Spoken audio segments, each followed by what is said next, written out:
Hi, welcome to part 2. I haven't done a great deal of cleaning, but I've got some dismantling done a little bit, and I wanted to show you it as I go, really, because that's all the fun of it. I didn't have a spanner big enough for this, so I'm afraid I resorted to these things, which isn't good, but I'm not going to do this every day. This doesn't look to me as if it's moved for a long time. And oops, it's come off now, but there we are. It wasn't too hard to get off because in the end of the cradle thing here, wherever is that camera? Oh dear, there, is that it? It's funny, you stand in front of these things and it's a completely different ball game. Let's see if I can get better light. Not too good really. Maybe just about make out the where the screwdriver can fit, just in the end there. So that wasn't too difficult to unscrew. And it's been pressing into the back of this to keep it in place, a special spot for it just there. And in the front here, these two little indents here, which are cut away for getting the screws in, actually sit inside these little lugs in the front plate there. So that's what keeps it all still, and that's what keeps it steady. And it's ingenious really, it's only really held in two places, I suppose you could say three places. Anyway, I want to get this apart a bit. I'm not going to go mad with it, but I want to see what state the brushes are in the back here, and you know, just about how badly full of sawdust it is by now. Here we are then, here is the nameplate for you. Black & Decker 2-something-2. Made in England. Wow, those were the days. 240 volts, 1.5 amps, 350 watts. That is extremely powerful, as I keep saying, for a small lathe, and quite powerful for a household drill. That is half a horsepower. My record lathe over here, which has got a bin bag over it at the moment, which you can't actually see because I've zoomed in on something else, but there we go, there it is. That will be doing business tomorrow. But even my record lathe isn't anything like as big as this. I do wish I hadn't lost the camera position there, right? So we got a serial number there as well, so I stand a chance of finding out roughly how old it is. And something speed drill, I guess it's a 2-speed drill. 13mm or a 1/2 inch, which I guess would have been the size of the chuck when it came. Not very big, we're much more into 16mm these days. And this is the front unit. It's going to need a good old cleaning off. You know, I can't see where the camera's got. So I'm really bad with knowing where the camera is. Right, that's better. It's going to need a real good cleaning off. The whole thing unbolts. It's just 3 long bolts that hold it on, and it joins on here. I did remove quite a bit of sawdust from this, which is the main body of it.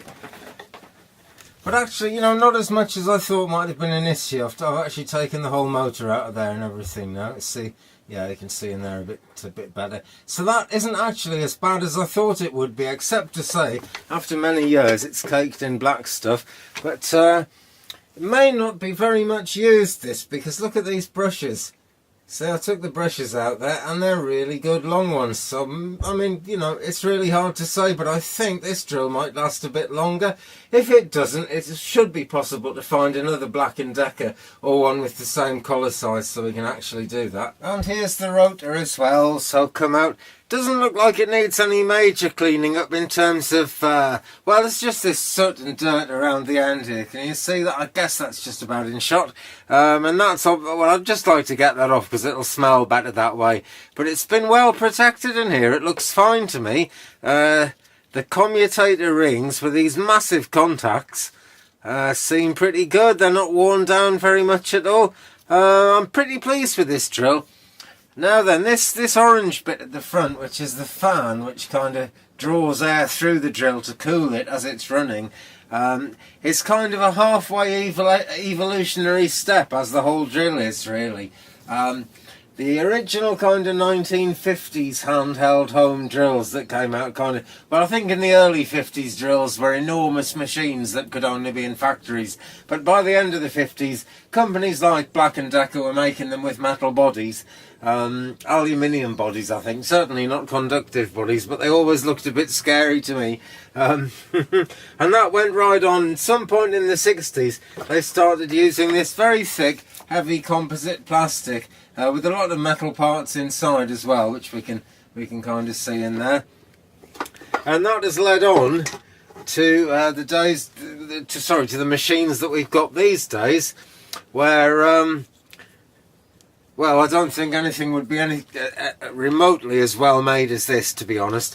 But this, right, I was looking at a video of a 1950s version of almost this same drill the other day that was sold in Canada, and this is made out of metal, and just the degree of engineering is a little bit better. Every time a new one comes out, they seem to make it slightly worse. I don't know whether that's a matter of principle or what, I really don't know. But there we go, there we actually have the rotor. And there she is, back together again. Oh, there goes the light. And does she run? Let's find out.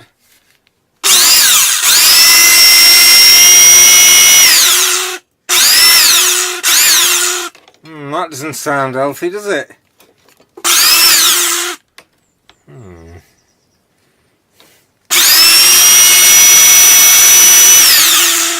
That doesn't sound healthy. I'll have to look into that a bit more. Anyway, there we go. It still works. Now I can clean it. Well, don't know if you can hear that, but the wind's picking up now. So I've been having a go at it. Excuse me, I've been having a go at it. I've taken all the bits off, and I'm going to clean this up first. It's pretty clear that the motor of the drill is in fairly good nick, so no need to get involved with that. So I want to clean all these parts up one bit at a time. So first of all, though, I want to sort the bed out, so we've got somewhere to keep everything. And as usually happens with the lathe,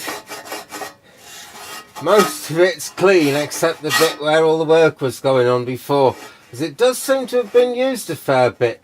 There's a little bit of sawdust in the drill, not as much as I thought, but it's certainly been someone's workhorse at some time.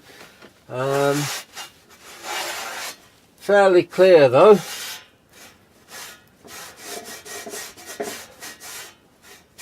Right, so a little bit of sandpaper on that bed as well, I think. Yeah, I've wiped that off a bit. I just wanted to show you this. Look, this is totally original paint that has been underneath the drill clamp thing since day one. It's just an interesting shade of, it may not even be coming out on your screen as it is here, but really interesting sort of bluey green that it's almost teal, but if you saw it, it's a bit more lively than teal. Really good colour, which I'd love to keep, and I shall certainly leave that little bit there. But it's so rusted other than that, I don't think I can keep that original.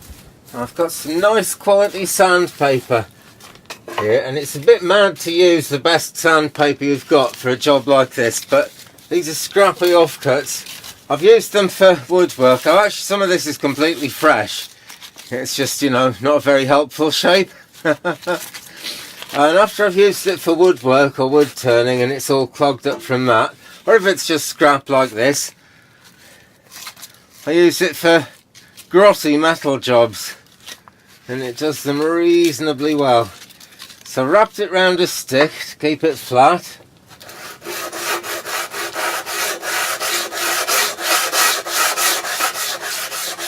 This being pressed steel, it has rounded a bit. Already I can see there's kind of high points and low points there when it would have been pressed dead flat. This is actually the bit under the carriage. It's quite marked on this side where it was clamped on, much less so on this side, just a little bit there. If it ain't broke, don't fix it. Right, more of that then. And I'm not going for a miracle at the moment.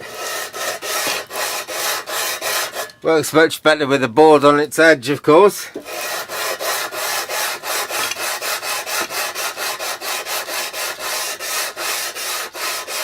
This is actually where I keep thinking of it as the headstock. This thing, the thing that holds the drill, clamps on here. So I don't need any sliding beyond about this point. And I can see a few places where I can leave this paint on. Just really kind of not places like this. It's slightly bent at the end here, So I think it needs screwing down to a board. But, right, I'm going to leave it there because I'm going into town tomorrow if the weather has fixed itself. So when I've seen what I can actually get in town, either tomorrow or if the ice doesn't melt in the next few days, I'll make a decision about that, do some more wire brushing. It's proving quite difficult to clean up the drill, right, because the plastic body, it's quite an early plastic body, quite an early form of plastic, and it is quite old as well, and it's been bashed around and scuffed. It's got quite deeply ingrained oil marks on it. And I'm wondering just how much that matters, but I do want to make the best of it, so there'll be some more on that. Meanwhile, I'm going to bolt this thing down to a plank, so that's all ready, and get that all ready so that when I've done the cradle and the tailstock and the tool rest banjo, I can actually put it all on there and start thinking, how on earth am I going to make a tool rest for this thing? There's got to be a way. I haven't got a welder, but, you know, I know a man who has. Okay, thanks again for watching, guys. Stay tuned. Like and subscribe if you don't mind. That's the best way to keep in touch. And I'll be along in the next day or two with yet more shed videos. Some wood turning coming up this weekend. I'm looking forward to doing that. So see you soon. Bye.